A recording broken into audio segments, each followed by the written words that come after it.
अस्सलामुअलैकुम। Golden 120 vlog में आपको खुशामदीद कहते हैं।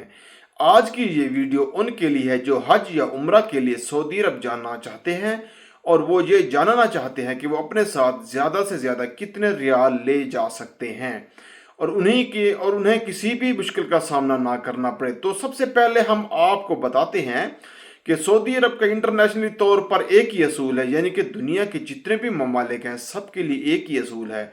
आप चाहे एशिया से ट्रैवल करने वाले हों या फिर यूरोप से, तो आप सऊदी अरब से ज़्यादा $5,000 लेकर जा सकते हैं। अगर उसको पाकिस्तानी करेंसी में देखा जाए तो ये तकरीबन 14 लाख रुपए बनते हैं। अगर आप किसी और मुल्क से हैं तो उसकी अपनी करेंसी में तब्दील कर सकते हैं।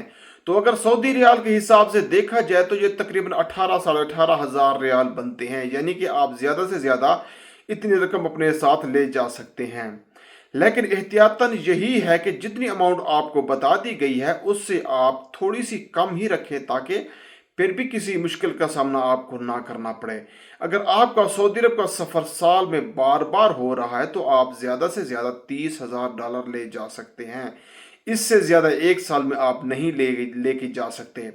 ऐसा नहीं है कि आप हर माह $5,000 लेके जाएं। ऐसा नहीं है, जब बस जो लिमिट है जो वो $30,000 तक है। इससे ज़्यादा की और जो ये रकम का हिसाब आपको बता दिया है ये बड़ों के लिए है।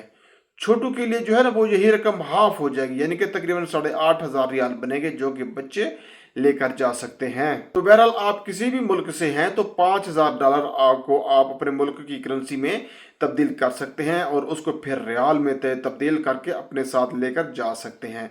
अगर आप इससे ज़्यादा रकम अपने साथ लेकर जाना चाहते हैं तो फिर आपको एयरपोर्ट से डिक्लेरेशन फॉर्म लेना पड़ेगा और फिर आपको उसको फिलअप करना पड़ेगा और उसमें तफसील ये बताना पड़ेगी कि आप कितनी अमाउंट लेकर जा रहे हैं और उसको लेके जाने का मकसद क्या है आपका और आपका सोर्स ऑफ इनकम क्या है। अगर आप ये नहीं बत करेंगे तो छुपा कर रकम लेकर जाएंगे तो ये मनी लॉन्ड्रिंग में शुमार होगा और आप पर बहुत बड़ा केस भी बन सकता है।